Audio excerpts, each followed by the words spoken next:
What is up, Texas hockey fans, and welcome back to Clean Sheet of Ice. Last night, the Stars went 4-2 against the Canucks. It was a late night. It was almost midnight when the game ended. I stayed up. I was on the couch. I did not go to bed. I did not fall asleep. Made it through the whole game. Robo continues his tear of goal-scoring ability, and we might have gotten goal of the year from Mikko Rantanen on today's episode of Clean Sheet of Ice, the Texas Hockey Podcast. We're going to get into that. Shout out to our sponsor, Zing Zang, America's #1 Bloody Mary Mix. We love Zing Zang over here and Zing responsibly all season long.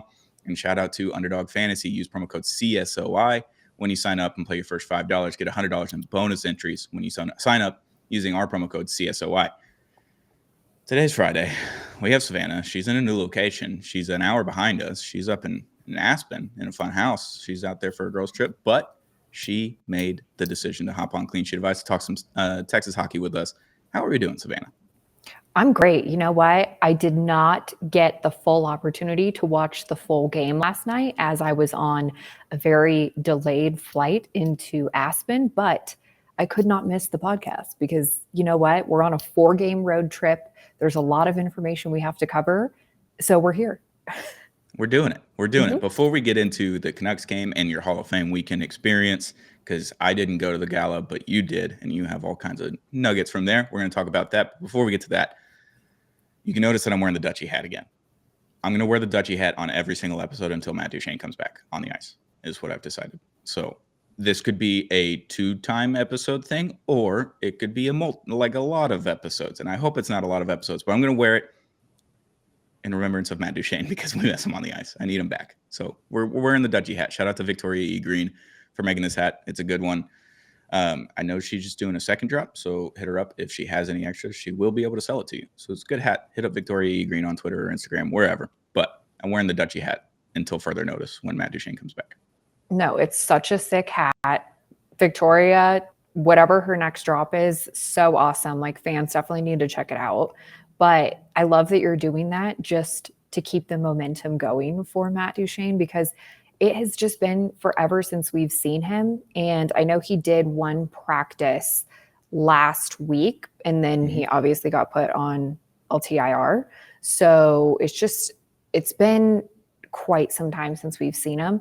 And I feel for him, given the fact that he signed the new contract over the summer, was probably very excited to be in this locker room, such a solid on the line for Dallas. And it's been tough without him. The boys have been getting the job done for the most part, but we miss Matt Duchene a lot.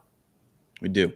Yeah, he practiced last week before the home game, and then he's on the trip right now in Canada, so he's getting some more skating time. And goalie said in his presser yesterday with Mike before the game that he's up there. He's getting his skating back, he's getting his conditioning back, and all that kind of stuff. So I don't know. They're taking it slow with him. So I do know what the injury is, but I'm not going to say what it is, so not fun, but I figured out what it is. So that's it for Dutchie. I'm going to wear the hat in remembrance of him until he comes back.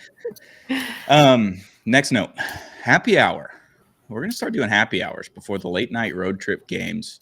Like, last night would have been a perfect time to start it, but it was an idea that I had yesterday. I wasn't committing to it just yet until I talked to Savannah, Dom, everybody else about doing this. So I'm going to do a happy hour on Saturday night, Calgary. We're playing them against in Calgary. It's a 9:00 game. We're going to go live at 8 p.m. We're going to be live for about 30 minutes, maybe more, depending on how many people are in the chat and having fun and all that kind of stuff. But 30 minutes minimum. We'll be live on our YouTube at Clean Sheet of Ice. Just come hang out in the chat, talk about the game, talk about Stars, talk about jerseys, which I do have an update on that, which we'll get to the end of the episode. The new jerseys, got an update there yesterday. But happy hour live on our YouTube. We'll be live on at 8 p.m. tomorrow night before the Calgary game. It'll probably just be me. Savannah's out in Aspen. Going to let her have a good time. I think Dom's out. So it's just going to be me. I'm going to be talking into a microphone, hanging out with chat. So grab your drinks. Get ready for happy hour. If you want to sponsor that, if you're a drink sponsor or a bar or anything like that in Dallas, hit us up. We'd love to have you sponsor the happy hour segments for Clean Sheet of Ice. So hit that subscribe button. Turn on the notification bell, because when we hit 100 subscribers, I'm going to give away one of these puppies. Going to give away one of the Duchene hats from Victoria E. Green. If you don't have one, hit that subscribe button already on our YouTube at Clean Sheet of Ice. 100 subscribers. We're at a little over 50 now. We need about 50 more. you can get one of these hats for free. I'm not going to make you pay for it. I'm not going to make you pay for shipping. If you're here in Dallas, I can come drop it off at a game. It doesn't matter. But you're going to get one of these Dutchie hats. Once we hit 100 subscribers, we'll do a giveaway there. So hit that subscribe button. Hang out with us on Saturday night for a happy hour. And hit that subscribe button so you can get a hat. Stone's been doing giveaways on giveaways. And you know what? We're building it up. And we got to get the subscribers going because that hat is too sick to turn down. So the fans got to do it. We're going to get there. Yeah. And Lolly Life 2.0 on YouTube, hit us up. You won the Mikko Rantanen bobblehead, and you haven't hit me up. You have till Wednesday. Lolly Life 2.0. Hit us up. You won the Mikko Rantanen bobblehead. We'll ship it to you. It's in Houston. We'll just ship it to you. Or if you're in Houston, we'll bring it to you. But hit us up for the giveaways. If you win the giveaway, just tune in. Like, it's not hard. Just tune in. It's not hard. But exactly. But I am excited for happy hour. Hopefully we will get some people going. Like, I'm excited to see how your Saturday night goes against the Flames and just what that looks like. Hopefully fans can send in some questions and all the things and you can chat. And then next Tuesday, hopefully we'll cover it when the Stars face the Edmonton Oilers in Edmonton. So it should be fun. Yeah, I think I can commit to Tuesday night as well. That's a 7 p.m. Happy hour, 8 p.m. game. I do have the in-laws in town, so I don't think I can do Wednesday night before Thanksgiving. I don't think I can sneak out 2 nights in a row to get on happy hour with family in town, but we'll be doing the happy hour. So happy hour Saturday, but now it's time for the nitty-gritty of the episode. Stars win 4-2 in Vancouver. It's a fun game, like electric game from the start. Maverick Bourque scored 55 seconds into the game with the Quebec line, as they're calling it. Oscar Beck, Maverick Bourque, and Justin Ritskovian. Fun line. They grinded in there. They got it to the dirty areas, and Maverick Bourque put a good shot on goal, goes behind the net, and Ritzy just taking a nap on the ice. He sends that over to Bourque, and Bourque gets a wide open one to open up the scoring last night in Vancouver. Let's go. Maverick Bourque, been waiting for him to kind of have some of those big shining moments. I know before the season started, all of the guys in the locker room who I had talked to were like, Maverick Bourque is the guy that we've seen the most improvement from over the course of training camp. And him going into the season, they wanted to really see him elevate his game. And he knew, like, going into this year, like, it was a big opportunity for him to step up. And especially with all of these big injuries right now, like, there's no better time for Maverick Bourque to be scoring big goals like this. So for him to open up the scoring, perfect. Yeah, and I think I saw a nugget from Sam Nessler. Sam talks to Bourque all the time, and he said that Bourque needed to get to the dirty areas a little bit more, get closer to the net, get to the nitty-gritty of it instead of taking the longer shots. And they did that on the very first shift of the game. 55 seconds into the game, he gets to the dirty area, he gets the goal. That was a big one for Bourque, and it was a big one for the Stars because we've been prone to going down 2-0 over the last month, which isn't fun. And then they have to claw back, but getting that first goal is huge, especially a minute into the game. Unfortunately, Vancouver tied it like 2 minutes later. So lead didn't last long, but I can't remember which one the first goal was, but I remember either the first or the second goal, there was a 2-on-1 breakaway. Kolyachonok is in the same position that Miro Heiskanen was in against the Islanders, 2-on-1. He's trying to play the puck. Puck goes short side on Jake again. It was the same exact shot against the Islanders. I'm not sure what Jake's plan is there, and I don't know goaltending metrics, and I don't know goaltending coaching or anything like that. So I have no idea what they're telling him. I have no idea what he's thinking on those kinds of 2-on-1 situations. I know he's trying to play the pass, but someone's got to just kind of step up there on the defensive side to either make enough pressure on the shooter or just take away the pass completely so Jake can pick his side, because he's kind of in between is what I'm picking up on those. Yeah, no, that makes sense. And I feel like, it kind of goes a little bit like back and forth, and you really got to rely on your guys and your goaltending coach. But I mean, it's going to happen. It's bound to happen. You're going to get scored on regardless. But Jake Ottinger, for the most part, I feel like did a great job during that game against Vancouver. Yeah, I thought after the first period, he was phenomenal. They had 36 shots on goal. They had 25 through the first 2 periods. Like, Otter had to lock it down. They had 10 shots in the first period. They obviously scored 2 goals. Before that second goal, though, Robo gets a puck that's kind of a little bit loose and does his patented 180, just flip it at the net, short side, and it goes in almost every time. It feels like every time he shoots that, I'm like, oh, that's a goal. Like, every time he's getting to that position, I know he's about to do a 180. It's a goal. Robo has, 9 goals in 5 games now, It's Yeah. insane. And he probably should have had a multi-goal game last night to make it a 5 straight multi-goal games, I think. So 9 goals in 5 games for Robo. The heater continues. I've never been more right in my life. I know that you're just like so ecstatic about this because I know. you called it right. first. Stone called it first. Okay. You had the heater going for Jason Robertson, but 9 goals in 5 games is absolutely insane. He's been insane. I really like the line that he's playing on right now. Like it just fits for him. And I think that's why he's getting so much more scoring opportunities. Like he really meshes with these guys, specifically on this line. So I do like that a lot. Yeah, I think Robo's leading the team in goals now. Let's check. Let's do it. Because Mikko's at 10, Wyatt's at 11. There's no one else in that range right now. So I think Robo's leading the team in goals just out of 5 games. He had 3 goals just 5 games ago. And then he starts that, scores 9 goals in 5 games. It's just an unreal heater from Robo. So that was a fun one. Obviously, we've seen that shot a billion times from Robo. We're hopefully going to see it a billion more times once he gets that contract down. Jim, please, just go get the contract. Put it on his table. Blank check at this point. He just keeps scoring. You blank check. It is what it is. Jason Robertson, he is leading the Stars in goals with 12. He has 14 assists, so he has 26 points overall. Mikko Rantanen, 10 goals, 18 assists, so he is leading the team in points with 28. Yeah. It's 200-point guys right there, just doing what they do. And we'll get to Mikko. We'll get to Mikko momentarily because we have a good chat there.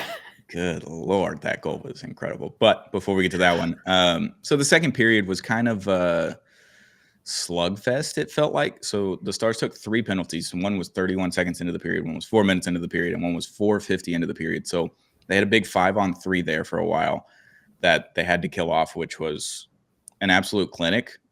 They just didn't allow shots on goal. They were able to clear the puck a couple of times, nothing too crazy, but Sam Steele was out there. And then I can't remember who the other or Wyatt Johnson comes in there. Essa and Miro basically stay out there the entire time. It's like they were just out there forever, it felt like. But they kill off the 5-on-3, which was huge. There was no goals in the second period after 4 goals in the first period. I thought we were looking at like a 6-5 game after the first period, and it's not what happened. The second period just kind of went dry.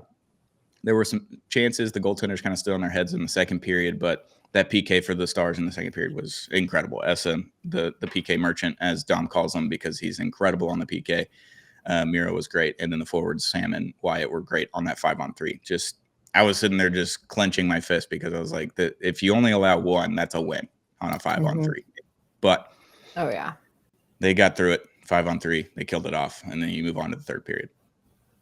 Well, you know what? The Stars on the PK, I know we had some little concerns and issues about it maybe a couple weeks ago, but so far so good. I think it's definitely improved a little bit, but I will note for later on, I think with Thomas Harley being out, and then obviously Ilya Lyubushkin, he's dealing with a little bit of something day to day right now, and you're having to really rely now on Leon Bischel to step up, Petrovic to step up a little bit, but Esa Lindell and Miro Heiskanen are taking at least the most amount of ice time as far as the defensemen go.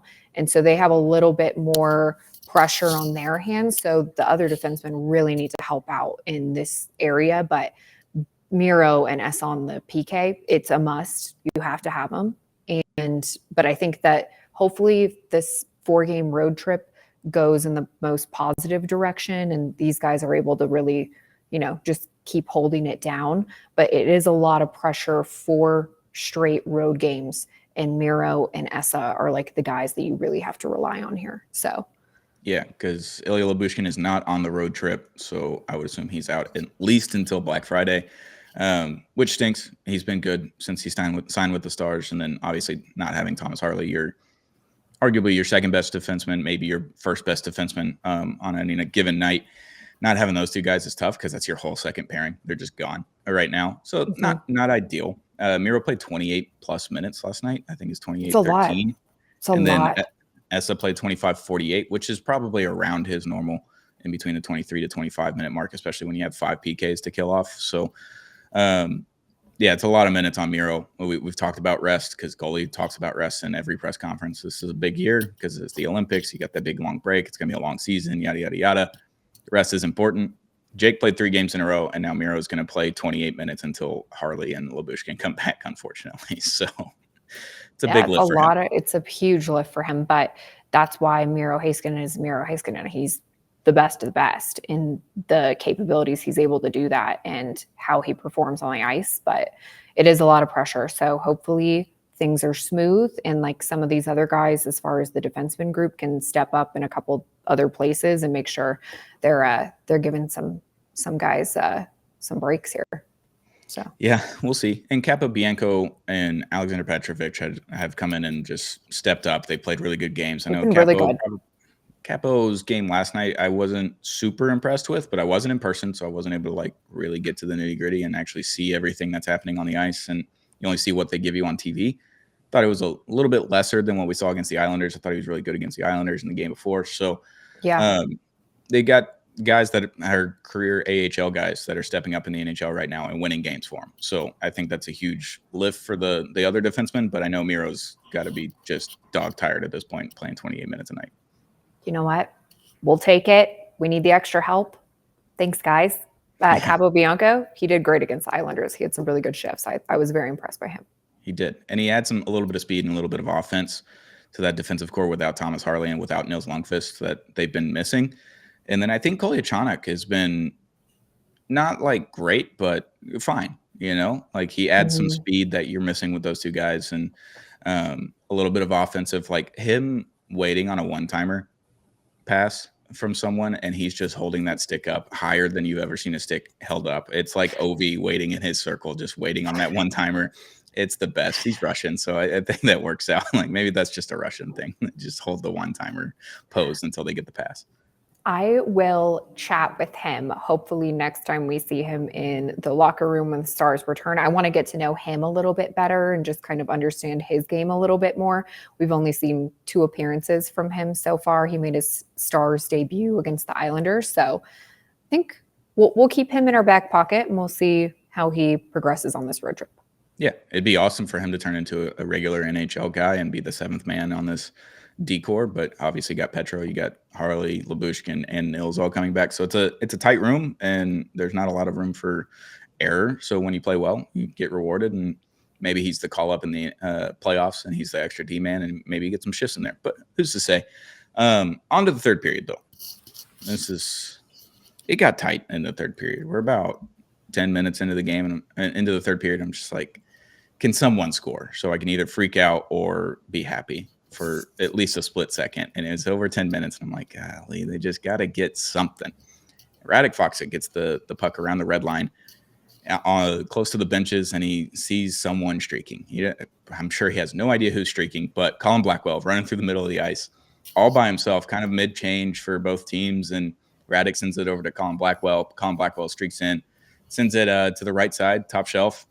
Blackie gets the game-winning goal. It's 3-2, and you're sitting there, you're like, wow, Colin Blackwell, out of like Mikko Rantanen, Robo, all these guys that have been scoring at a crazy rate. Blackie gets his second goal of the season, and it was a big one. It was a game winner. So that was a lot of fun. I love Colin Blackwell. I love talking to him and about literally anything. We talk about basketball every time we talk. So love Colin Blackwell. Love it for him. Getting that goal to get the game-winning goal was huge from Blackie. No, he's one of my favorite people on this roster as a person, but as a player. And when I talked to him last year, one of the best things that he said about me is he was like, this, my game is not pretty at all, but I know exactly where I need to be in certain moments. And he uses that to his advantage. And like you saw that in that play last night, like his game might not be pretty all the time, but he's solid. And I actually really like how he plays physically too. Like he's a physical guy. When you're watching him in person, like he is able to actually make some hits for the most part. And he really embraces that 1% of Gulitson's mentality. And he's been out there and he's been doing that since last year. And that's what I really appreciate about Colin Blackwell. Yeah. He just does everything that is asked of him, whether it's the PK, whether it's fourth line grinding, whether it's forechecking, back checking, whatever it is. they want Blackwell to do, he's out there doing it, and he's doing it to the best of his ability. And sometimes you're going to have some mess ups, but everyone has mess ups in hockey, giveaways, takeaways, all that kind of stuff. But that was a big goal. That was a fun one, streaking down the ice. Because when you see someone streaking down the ice in the NHL nowadays, no matter who the team is, no matter who the player is, I kind of just expect a goal. It's just because shooters and forwards are so good nowadays. They just score. And Colin Blackwell's a 1 million guy. Like, he doesn't make a ton of money, and he's sitting on the fourth line, and he's doing all kinds of other things outside of shooting and scoring and all that kind of stuff. So him getting that chance, he's really skilled, and he does everything really well. So him getting that goal is a lot of fun. Very fun to see that for him. Second of the season. Hopefully we'll get some more out of Colin Blackwell. Yeah, love Blackie. And then for the dessert of this episode, Mikko Rantanen, man, just like I'm pulling it up again. It's so good. It's unreal. If you haven't watched it, it's on our Twitter or our Instagram at Clean Sheet of Ice. We've got that up there a couple of times. So this was a fun last 2+ minutes because the Canucks were trying to pull their goaltender, Lankinen, I believe is his name. He was trying to get out of the crease and go towards the bench, and he gets out halfway down the ice, and all of a sudden the Stars get the puck and they clear it down the ice, and it's not icing. So then he has to go back to the net because they don't have control of the puck. They did it like 3 or 4 times, and the last time that they did it basically was Jamie Benn gets it in between the blue lines, the neutral zone, sees Mikko Rantanen, and he's like, "You take it, pal. Like, I'm not skating that hard right now. Like, I'm just coming back. I got a collapsed lung. I know I'm on the top line, but you take it, Mikko. You do whatever you want." He gets down there, and I think it's Brock Besser that he's on, so it's not a defender. And Mikko understands that immediately. He does his little turnaround 360 backhand that we've seen in highlights when we got Mikko Rantanen. It was one of the highlights that they always put in from Colorado days when he was there. He had a similar goal at some point in his career with Colorado. But that backhand, top shelf, short side, 360 backhand was it was disgusting. Ew, gross. Like, I don't know what else to say about that. Mikko Rantanen's an absolute dog because he does so many things in the game. But when he does a highlight play like that, you're like, oh, yeah, $12 million might not be enough for Mikko Rantanen. That was absurd. I watched that clip over and over and over again. Just the spin move and then the backhand top shelf, like just going in perfectly. I don't know how Vancouver's goaltender, if he slept last night. I'm sorry, but or Brock Bozer, I'm sorry, but you guys, there's no way you slept on getting scored on by Mikko Rantanen in that fashion. And that could be contender for goal of the year at this point. Like, that was insane. That was probably one of the most insane goals I've seen in a very long time. And there's a couple that I have on the list, but Mikko is up there. Yeah, I mean, it's definitely goal of the season for the Stars so far. It might just be goal of the season through 82 games until the playoffs start, because then the moment's bigger there. So even a lackadaisical goal where it just goes in, but it's a big moment, that ends up being goal of the year. But this one was the prettiest one. We've seen Mikko do this all the time where he skates into the neutral zone, through the blue lines and into the offensive zone. He does that little stop and go kind of thing. But this is like the smoothest version I've ever seen from Mikko doing that, because it's one-on-one. And he knows he has to go back towards the net, the little pirouette, and then jump towards the net while doing a backhand, just perfectly placed. Like, I've never played hockey, so I don't know how the puck sticks on your skate, and I don't know how you lift it. And I have no idea how anyone does this. For him to do that just so perfectly, to put it in the exact spot it had to go into, was just absolutely disgusting. I know everyone is tweeting about it. Chicklets, NHL, empty netters, everybody's talking about it. This goal was insanely gross, and I don't know how many people actually stayed up to watch it, which is unfortunate. And that's the thing, is like, it just looked so effortless. But Mikko Rantanen, he's been practicing that. He knows where he needs to be at in order for that to be successful. And he read that play so well with who he had defending him, which is not even a defenseman.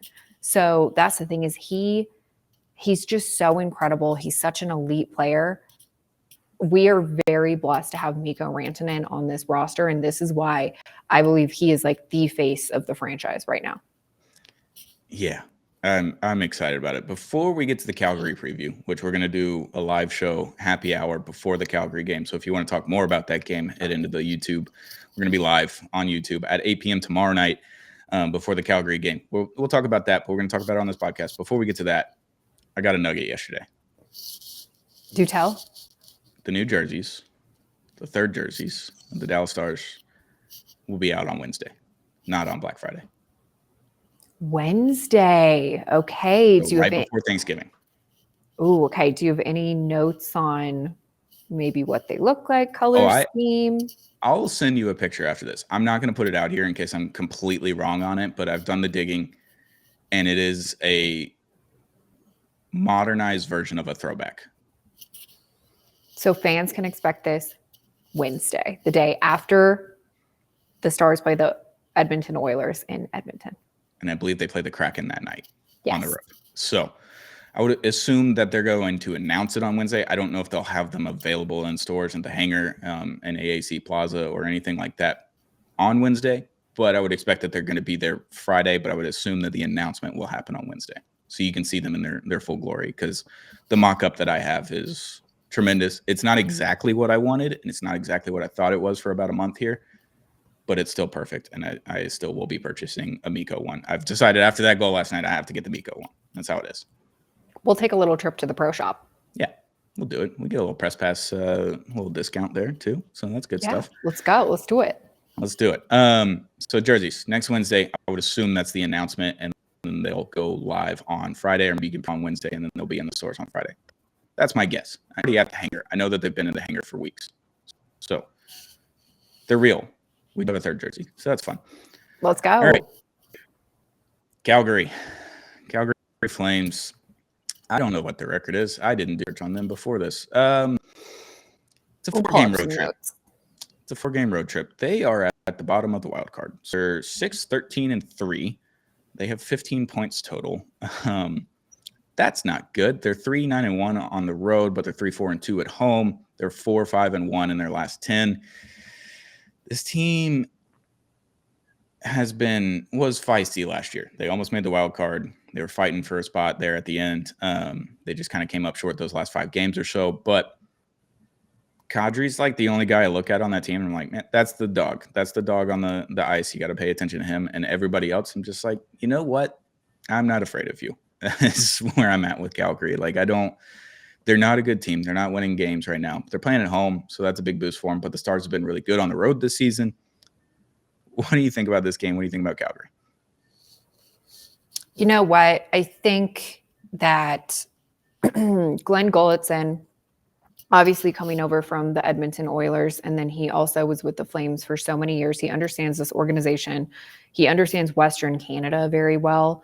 And I like having him just as an advantage point where, you know, he understands a lot of these teams. But the Flames right now, they're not that great of a team. But that doesn't mean that they're not a good home team. As you mentioned, kind of what they're looking at for their home record for the most part. But I think the Stars, this should be an easy win for them. And I like the way that the Stars have been playing so far. And Jason Robertson, you know, his game has just been so elevated. Mikko Rantanen, a lot of these guys. So if the Stars can hold it down against the Flames and get a win on Saturday night against the Flames, I think it's highly, highly possible. And I like the way that the Stars are playing right now. And I'm not too concerned about the Flames. Yeah. I think the Stars haven't played their best hockey in the last 2 games. And they won 4-2, and they almost tied the game and go to overtime against the Islanders, and they lost 3-2. Should have gone to overtime. That is plain and simple. We've already talked about it on this podcast. I'm not going to keep complaining about it, but I am at the same time. They just, like, the defense is a little wonky right now. They're kind of filling in guys. They got AHL guys in there instead of Thomas Harley, a $13 million man next year. You're missing some big pieces on the team, and no Matt Duchene and all that kind of stuff. But Robo going on a tear is incredible for the team. I think we'll do final score predictions. I'm going to go 4-1 against Calgary. And we can talk about it more on the live show tomorrow for happy hour. But, yeah, I'm going to go 4-1 against Calgary. Okay, I like it. For me, I'm going to go with a shutout. I'm going to say 3-0. All right. I would assume Casey's in net as well because Otter's gone 3 in a row, getting him some rest before. Maybe Casey goes 2 in a row and then Jake plays that Wednesday night game against Seattle. Could be wrong, but I would assume we see Casey, but maybe it's not. But there's a back-to-back, so we're probably going to see Casey Saturday. At some point here. Yeah, probably on Saturday, you would think. I would assume. And then you let Otter go on Tuesday, and then Casey goes on Wednesday, and then Otter back at home on Friday for Black Friday. And it's a retro night, and I would assume that they're wearing the jerseys. So that'll be fun. Before we get out of here, Savannah, do you want to walk us through your Hall of Fame gala experience with Ralph Strangis and Joe Nieuwendyk getting inducted into the Stars Hall of Fame? It looked like an awesome event. You had a great cowboy hat on, so I enjoyed that. Strangis had his bolo tie on at the game on Saturday night. It looked incredibly expensive, and I know you told me it was expensive, but it looked even more expensive than I thought. Oh, he put a pretty penny into that, and it's great that he donated it to the Dallas Stars Foundation. So they did an online auction like throughout the day on Sunday. So they had a list of so many different things from the event. Joe Nieuwendyk put a basket together that he was auctioning off, old jerseys. Ralph Strangis, he had Antonio Strangis. He had a signed jersey by him, and then Ralph signed it too. So he wore that jersey during the ceremonial puck drop, which was kind of the cool little nugget that I had and kept in my back pocket. But he donated that to the foundation, and then the bolo tie, obviously. So I'm not entirely sure what these items ended up selling for, but they were doing live bidding during the entirety of the gala. I think the cutoff time was like 9 p.m. that night for people to purchase. But the money was up there, that's for sure. But overall, gala, such an incredible event. So many stars, alumni in the building. You obviously had the team there. Joe Nieuwendyk, Ralph, they both gave some really big speeches. I think one of the coolest moments was to see Ralph really embrace his speech, and he had a lot of really great things to say about his time with the Stars, and even when he worked so hand in hand with Razor Ray, Daryl. And so at the end of the speech, Razor came up and they had like a really cool moment on stage where they just kind of hugged and just had a really unique moment. And he gave him a shout out, obviously, for Razor going into the Hockey Hall of Fame. So that was really cool. And then Joe Nieuwendyk, during his speech, what I really liked about it is he had obviously a lot of things to say about the past and that 1999 Cup year. And you obviously had some of the guys from the 1999 Cup team in the building as well. But he turned that into, hey, there's the team currently, our current team sitting in this room. Get the job done, boys. Like, he pumped them up towards the end of that speech. And that's what I really appreciated. He was like, you have the team to get this done. Like, the guys in this room can get a cup. And I really liked hearing him say that. And I know a couple of the players ended up really liking that as well. After the speeches kind of came to a close, you had the band come on stage, everyone was kind of running around. I ended up chatting a lot with just a bunch of different like people. Like, I said hi to Brad Alberts, was chatting with him for a little bit. Tom Gallardi, I guess, absolutely loved Ralph's speech, came up to him after and was like, that was like the best of the best. Couldn't have gotten any better. I chatted with Colin, Blackwell's wife, for like half an hour. So awesome. She was there. So we were talking about how I did a story on Colin last year, and she was just kind of painting the picture for like when they met and different places that he's played and just kind of like the whole hockey lifestyle. So I do have like a little bit more insight to who Colin is as a person. So I'll probably chat with him about that next time I see him in the locker room. And yeah, overall, great night. Was with Ralph's daughter. Her name's also Savannah. Went out with her after. So much fun. Great event. Just hands down one of the most like classy events that the Stars have put on. And I just loved to be there. It was really cool. Question of the hour is how long did Ralph's speech go for? 30 minutes, in which you can watch on Victory Plus TV. I watched it yesterday again. That's good. That's good. Because you mentioned that they told him like 8 minutes and he was like, yeah, it's not going to work. I told you he had a binder. He brought a binder up there. Incredible. Mm-hmm. Good for Ralph. He hopped on in the broadcast booth on Saturday, which was a lot of fun for a lot of Stars fans that grew up watching the Stars and Ralph Strangis on the call and everything. So it was a little bit reminiscent of childhoods and growing up and all that kind of stuff. So that was cool. I didn't get to listen to it live because I was in the press box, obviously, but went back and listened to his shift that he took over. So that was a lot of fun. But yeah, Hall of Fame weekend looked incredible for the gala. The game itself and all the recognition for Strangis and Nieuwendyk was incredible. I think the Stars do a really good job of that. And I think a lot of people across the league look at that as well and say, hey, the Stars are doing this right. Maybe we should step up our game and on that kind of front. So, yeah, credit to Strangis and Nieuwendyk going to the Stars Hall of Fame. It's a big accomplishment. It's not a small deal at all. It's a big deal. And, yeah, it was a fun little weekend there. And I'm glad you got to go and get all those nuggets for me while I was recording about basketball. No, it was super fun. I think I got a lot out of it. Ralph's super happy. Joe's super happy. Met a lot of really great people. Overall, one of the best weekends I've had in quite some time. And now we move forward. We're getting into holiday season, which is so crazy. And the Stars have a lot of hockey to play in the next couple of months, which is also crazy. So we're going to be very, very busy during this holiday season. Yep. It's going to be fun. But if you haven't already, hit that subscribe button on Clean Sheet Device on YouTube or any audio podcast platform like Apple and Spotify. We've got video on Spotify as well. We'll be doing a happy hour tomorrow night, 8 p.m. I've already got it scheduled. It's up there. You can go in there and wait for over 24 hours if you want, but we'll be live at 8 p.m. on Clean Sheet Device's YouTube. Can't wait to get to that. It's going to be a lot of fun. Happy hour. We're going to start trying that out. If everybody starts to like it, it'll become a regular thing. And if not, then we'll figure something else to do. We'll do a different kind of live show. Maybe we'll live stream during away games. I don't know. We'll definitely do a live stream during the Olympics. I'm excited about the Olympics. A little watch along. We'll do a watch along during the Olympics. Maybe if USA Canada play against each other, or if it's Finland and USA or Finland and Canada, we'll hop in for those, live streaming those. You won't be able to see it on the screen because I don't have the rights to it, but you can watch along with us on a different platform, on a different computer or iPad or phone, wherever. But hit that subscribe button on Clean Sheet Devices YouTube, because at 100 subscribers, we're giving away one of these hats, Duchene Music Hall and Bar hats from Victoria E. Green. Great hat. I'm going to give away at 100 subscribers. So hit that subscribe button if you haven't already. If you want to win this hat, go ahead and hit it. Tell your friends, tell your family, tell your grandma, whoever. Hit that subscribe button. It's free. Turn the notification bell so you never miss an episode. We'll be live at 8 p.m. against Calgary for a little bit of a happy hour. And we'll be back next week on Monday with another episode of Clean Sheet Device, Texas Hockey Podcast. Shout out to our sponsor, Zing Zang, America's #1 Bloody Mary Mix. We love Zing Zang. Zang responsibly all season long. And shout out to Underdog Fantasy. Use promo code CSOI when you sign up. Play your first $5. Get $100 in bonus entries when you play your first $5 using our promo code CSOI. Thank you for sponsoring this episode. Thank you for tuning in. We love you guys. And we'll be back on Monday with another episode of Clean Sheet Device, Texas Hockey Podcast.